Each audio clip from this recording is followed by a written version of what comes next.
Hi all, welcome back to my channel. இன்றைக்கி நம்ம சேனலில் ஒரு கொல்கட்டை வீடியோவில் ஒருத்தவங்க கமெண்ட் பண்ணியிருந்தாங்க அடை தோசை செஞ்சு காட்டுங்கன்னு சொல்லி. அதுதான் நம்ம இன்றைக்கி செய்ய போகிறோம். வீடியோ ஃபுல்லாக பாருங்கள். இந்த அடை தோசை செய்கிறதுக்கு நான் 2 டம்ளர் அளவுக்கு புழுங்கல் அரிசி எடுத்திருக்கேன். அதை ஒரு பாத்திரத்துக்கு மாற்றிட்டு இன்னொரு பாத்திரத்தில் ஒரு குட்டி கப் அளவுக்கு கடலைப்பருப்பு, இது ஒரு 6 ஸ்பூன் கிட்டே இருக்கும் அந்த கடலைப்பருப்பு. அதே கப்பில் அரை கப்பு அளவுக்கு துவரம்பருப்பு, அதே கப்பில் 1/4 கப்பு அளவுக்கு பைத்தம்பருப்பு, இது மூணுத்தையும் ஆட் பண்ணி ஒன்ஸ் நல்லா கழுவிடுங்க. நல்லா 1க்கு 2 வாட்டி கழுவி அதை ஊற வச்சுருங்க.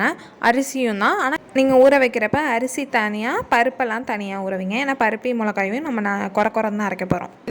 இதை ஒரு 5 to 6 hours நீங்கள் சோக் பண்ணிடலாம்.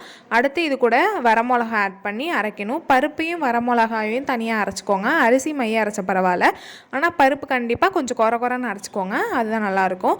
நீங்கள் எல்லா மாவையும் ஊற்ற போகிறீங்கன்னா இந்த இன்க்ரீடியன்ஸ்லாம் ஆட் பண்ணிக்கோங்க. ஆனியனு, கருவேப்பிலை, அப்புறமே கொஞ்சோண்டு ஜிஞ்சர், அப்புறம் சால்ட் ஆட் பண்ணியிருக்கேன். அப்படி நீங்கள் எல்லா மாவையும் இன்றைக்கி யூஸ் பண்ண போகிறது இல்லை அப்படின்னா எந்த மாவில் யூஸ் பண்ண போகிறீங்களோ அதில் மட்டும் இந்த ஆனியன்லாம் ஆட் பண்ணிக்கோங்க. இந்த இன்க்ரீடியன்ஸ்லாம் மிச்ச மாவில் ஃப்ரிட்ஜில் வச்சுட்டிங்கன்னா புளிக்காமல் இருக்கும். இந்த அடை புளிக்கக்கூடாது. அரைச்சி ஒரு 1/2 an hourக்குள்ளேயே நீங்கள் யூஸ் பண்ணிடலாம் அந்த மாவை. அப்படி தான் இருக்கும். துவரம்பருப்பு, அதே கப்பில் 1/4 கப்பு அளவுக்கு பைத்தம்பருப்பு, இது மூணுத்தையும் பேட்டர் ரெடி ஆகிடுச்சு. இப்போ இதை நம்ம தோசை போட்டுடலாம். பாருங்களேன் எவ்வளோ சிம்பிள் அண்ட் ஈஸியாக இருக்குன்னு. ஆக்சுவலி எங்கள் வீட்டில் வேறு மாதிரி சுடுவோம். இது ஆத்தென்டிக்காக அடைனா இப்படி தான் செய்வாங்க எனக்கு தெரிஞ்சு. எங்கள் அத்தை செய்கிற அடை உண்மையாகவே செம்ம டேஸ்ட்டாக இருக்கும். உள்ளே நல்லா சாஃப்டாக கொஞ்சம் மொத்தமாக நாங்கள் ஆனால் நல்லா மெலிசாக மொறுன்னு ஊற்றுவோம்.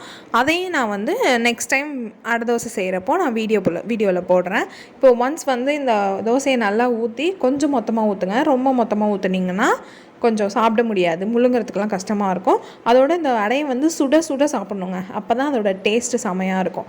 லைட்டாக எண்ணெய் விட்டு அது நல்லா வெந்ததுக்கப்புறமா அதை திருப்பி போட்டுக்கோங்க. பாருங்கள், ஒன்ஸ் நல்லா இந்த சைடில் நல்லா மாவோட இதெல்லாம் போயிடுச்சுல, இப்போ நம்ம திருப்பி போட்டுக்கலாம். பாருங்களேன் நல்லா வெந்திருக்கு. அதேமாரி இன்னொரு சைடும் வேக வச்சு இந்த சைடும் லைட்டாக எண்ணெய் விட்டுட்டு இது பண்ணுங்கள். இதுக்காக நீங்கள் என்ன சைடிஷ் வேணாலும் யூஸ் பண்ணலாங்க. அதாவது அவியல், இதுக்கு அவியல் தான் பெஸ்ட்டு காம்போ. அடை அவியல் தான். பாருங்கள் அடை ரெடி ஆகிடுச்சு நம்மளோட அடை. இது கூட நான் அவியல், அப்புறமே சர்க்கரை கூட நீங்கள் வச்சு சாப்பிட்லாம். சர்க்கரை, ஜீனி, அப்புறமே கேர்டு பெஸ்ட்டு காம்போங்க. நாங்கள் இன்றைக்கி அவியல் செஞ்சுருக்கோம். அவியலை வச்சு அப்புறமே கொஞ்சமாக சர்க்கரையும் ஆட் பண்ண போகிறேன்னா சர்க்கரையும் ஆட் பண்ணிக்கிறேன்.